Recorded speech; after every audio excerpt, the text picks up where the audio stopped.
So, isa lang ang savings account mo?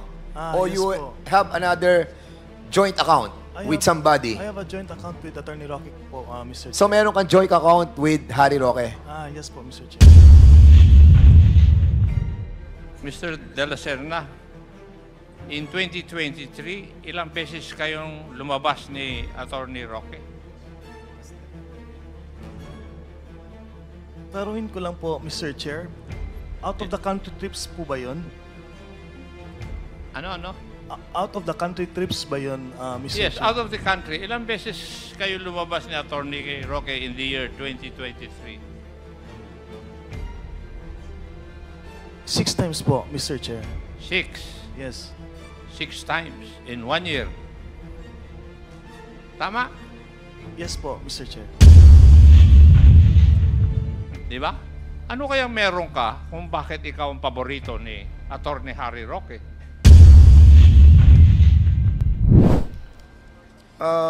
According to some report,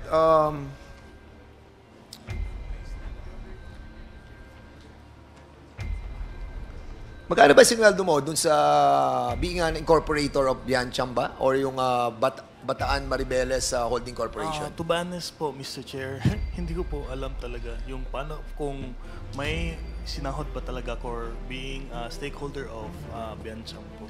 So the last time that you answered that kind of question, the same answer that you have given on this Quadcom? Yes po, Mr. Chair.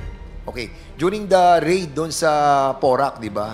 According sa PAOK TF, parang meron nakuha silang bank account mo eh. Is this true? Yes po, Mr. Chair. May nakuha silang bank account mo? Yes po, Mr. So anong bangko 'yon? BPI po, Mr. Chair. BPI. Yes, Mr. Ilang BPI account meron ka? I have one personal account po, Mr. Chair. One personal account? Ano to? Checking, savings, or Savings po, Mr. Chair. savings account? So, isa lang ang savings account mo? Or Yes you po. have another joint account with somebody? I have a joint account with Attorney Roque po, Mr. Chair. So, meron kang joint account with Harry Roque? Yes po, Mr. Chair. How much? Magkano laman nung joint account nyo ni Attorney Harry Roque? As of today ba yun, Mr. Chair? No, today, how much? Sa pagkakalam ko, Mr. Chair, close na po yung account na yun. Close na. Sino nag-close? Ikaw? Kayong dalawa, joint, right? Hindi po ako nag-close noon, Mr. Chair. Pero pag-check ko po online, wala na po siya. Pero having that joint account with Attorney Harry Roque, namamonitor mo yung account. Siyempre, account mo, di ba? Yes, Mr. Chair. So, magkano yung pinakamalaking pumasok na pera? Sa pagkaalala ko kasi, Mr. Chair, that account was used for election po, Mr. Chair. So, how medyo much ang pinakamalaking pumasok na pera? Around 3M or more, Mr. Chair. 3M. Yes, Mr. Chair. One Transaction po. transaction. So, umabot ng magkano yung account na yon? Alam ko that is the limit, Mr. Chair. Yung pinakamalaki po na deposit kasi pag No, nag-deposit... I mean the total, AR. Nung total na pumasok sa joint account nyo, how much? Yun ang hindi ko po masasagot, Mr. Chair. Bakit? Hindi ko po alam if magkano po lahat ang pumasok po, Mr. Chair. Hindi mo nakikita account mo? Wala kang kopya? Wala kang online account? Hindi mo nakikita yung pasok? You're under oath. Ang klaruhin ko lang, Mr. Chair, ang tanong niyo is magkano lahat ang pumasok po doon, di ba, Mr. Chair? Yes, oo. Hindi ko po alam ano yung total amount po na pumasok doon, Mr. Chair. Pero ang pinakamalaki na nakita mo is only 3 million. Are you sure? Are you sure? Yes, Mr. Chair. Ang pinakamalaking pumasok is 3 million. Pwede ko i-check, Mr. Chair. Go ahead.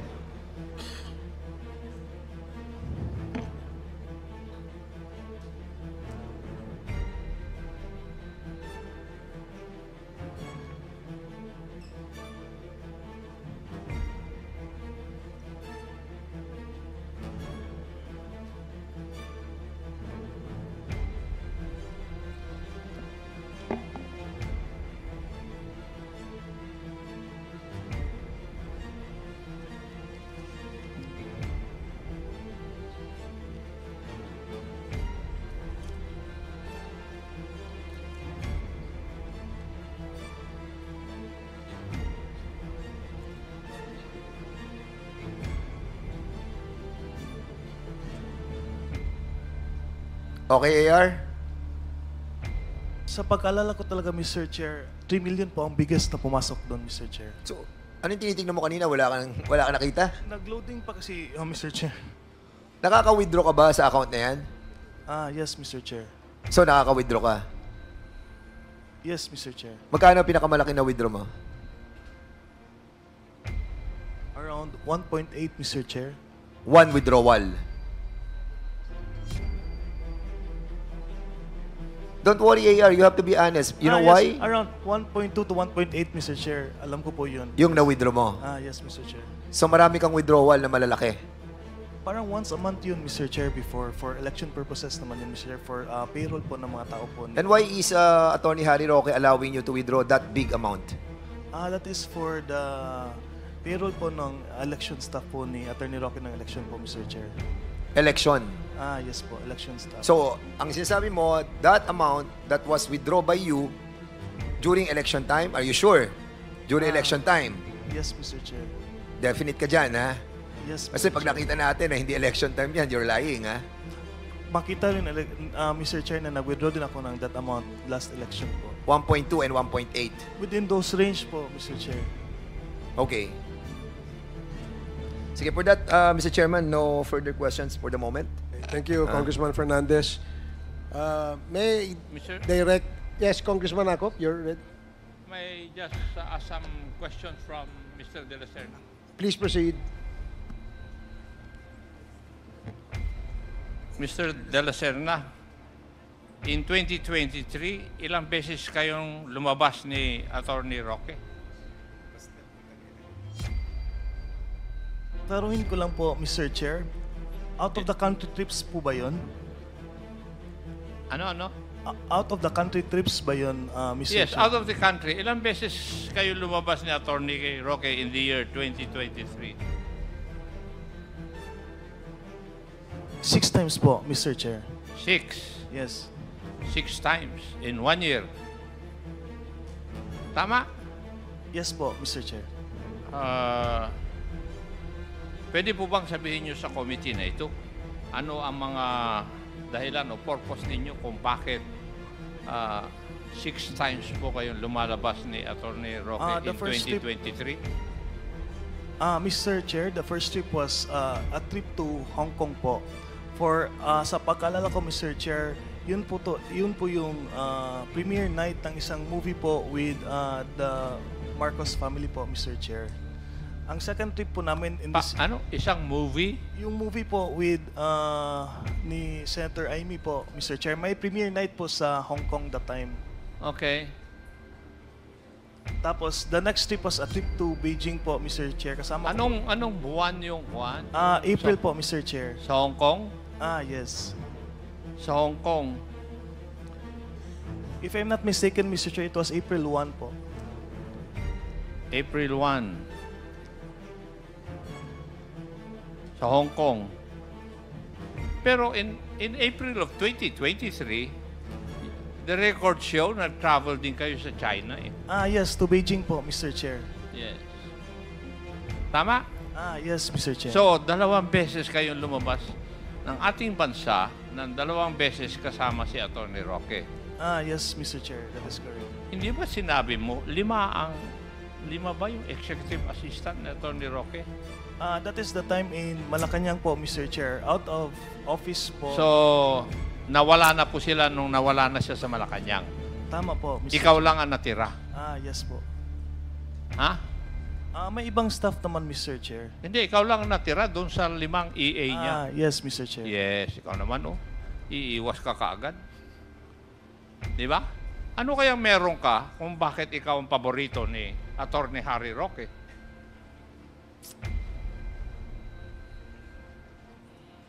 To my answer po, Mr. Chair, is sanay po kasi ako magtrabaho kasama po si Sir Harry po, Mr. Chair. Alam ko po yung medical needs po ni Attorney Roque. Madaming beses na po ako nagbiyahe sa kanya, not only abroad, but also here in the Philippines. Kasama ako sa Cebu, sa Davao, sa Dumaguete, even other parts of the Philippines po. Ako po yung kasama doon, Mr. Chair. Yeah, kasi you traveled to Japan and Singapore in September of 2023. Yes po, Mr. That is And for... then you traveled to Abu Dhabi UAE in October. Kasama ka pa rin sa records na BI. Yes, Mr. Chair. Oh. So, naalis ka na executive assistant nung nawala siya sa Malacanang. Pero yung serbisyo mo, tuloy-tuloy pa rin. Kasama po ako sa campaign team din po, Mr. Chair. Ha? Kasama po ako sa campaign team. Kasama mo siya sa campaign. Kasama po ako sa campaign team po ni Attorney Roque, Mr. Oo Chair. nga, pero 2023 yung pinag-uusapan natin. 6 na beses yes. kayong lumabas sa bansa. Wala namang kampanya na nangyari noong 2023. No, Paiwas ka talaga kaagad eh. Di ba? Yes, Mr. Chair. Oh, anong kampanya nangyari noong 2023? Ang pinag-uusapan natin, yung paglabas nyo sa 2023 ng 6 na beses. Yes, Mr. Chair. Oh, ano yung rason mo na kampanya? Bakit nawala ka na bilang EA, nagtuloy pa rin yung serbisyo mo sa kanya? Matanong ko, magkano bang sweldo binibigay sa iyo ni Atty. Roque? Para po siyang may basic pay na 20,000 a month po, Mr. Chair. 3,000 naman? 20 po, 20. 20,000 naman. Okay. And ang trabaho mo parang personal duty nurse ka o PDN. Parang alalay po ako, Mr. Chair. All around alalay po ako. Ano po yung iutos ni Sir Harry, gagawin ko lang So, po. alalay ka. Yes. So, lahat ng bagay, trabaho mo. Parang ganun po, Mr. Chair. Ganon. Thank you, Mr. Chair. Yun lang. Thank you, Congressman Akop. Mr. Chair? Yes, Congresswoman Sansing. Opo, quick interjection lang po, Mr. Chair. Because during the last hearing po, I interpellated Mr. De La Serna.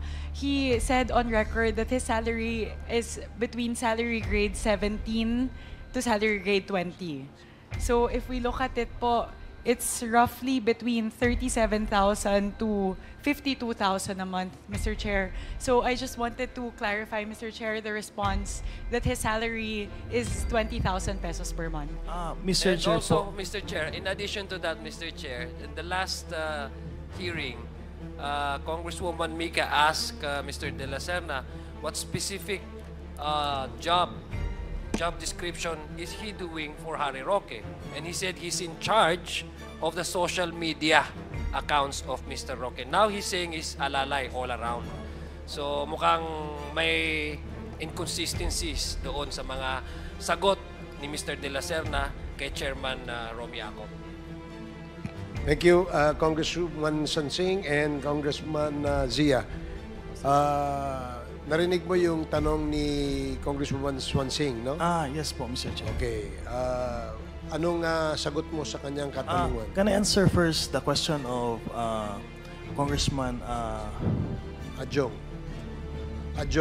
Yes po. Yes. With relations to your question po, Your Honor, nag-start po ako SOCMED ni Attorney Roque po noong 2020.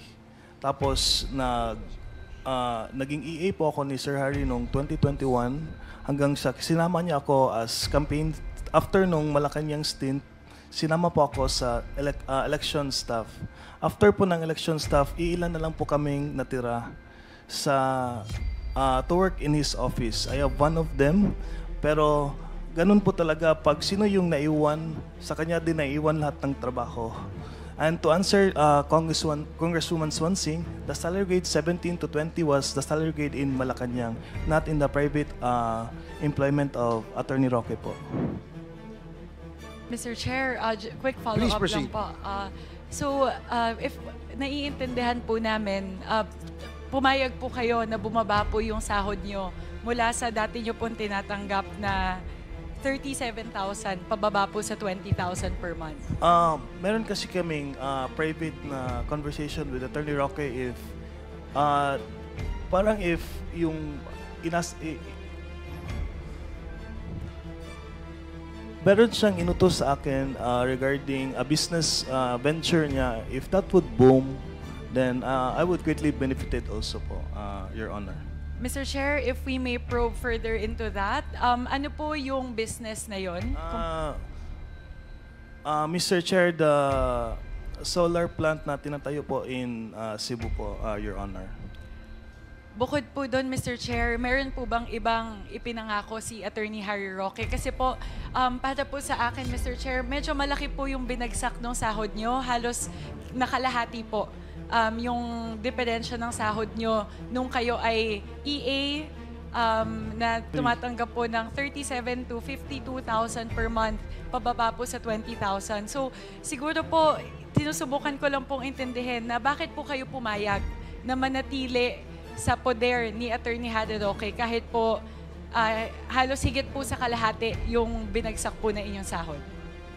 Hindi ako umalis kay Sir Harry kasi maganda naman yung opportunity kasi the solar plant in Cebu was parang mag-open na po soon, Your Honor. Meron po ba kayong natanggap na sahod o may kinita po ba kayo? Kasi po, yun yung dahilan kung bakit kayo nanatili sa kanyang poder. Pero meron po ba kayong actual na kinita mula po doon sa solar plant na yun? Not yet po, Your Honor. So sa loob po ng halos 4 na taon, simula po nung natapos po yung inyong, tama po ba? 2000? Pwede ko pong i-correct, Your Honor. Go ahead, Mr. De La Serna. That promise was made in after the elections po, mga July po of 2020 po, Your Honor. Yun lang po, Mr. Chair. Kasi kahit po tumatanggap po siya ng 20,000 per month na sahod, pumayag po siya na magbukas ng bank account, ng joint bank account, kasama po si Attorney Harry Roque, nang hindi niya po alam yung pumapasok, magkano yung pumasok, magkano po yung lumabas.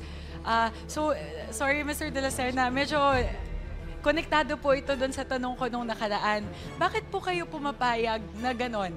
Na magbubukas po kayo ng joint account na magkasama, pumipirma po kayo ng mga papel bilang board of directors, bilang nominal stockholder ng Biancham. Siguro po, yun lang po yung sinusubukan kong intindihan. Halos yes. 1 linggo na po simula nung nagkausap tayo. Pero pag pinag-iisipan ko pa rin po, sinusubukan ko pa rin pong intindihan, bakit po kayo pumapayag sa mga request po ni Attorney Harry Roque? Siguro naman po, Mr. Chair, Your Honors, hindi man ako ipapahamak ni Attorney Roque po, Your Honor. Yun po yung basis ko to trust Attorney Roque po. Mr. Chair, doon po muna yung tanong ko ngayon.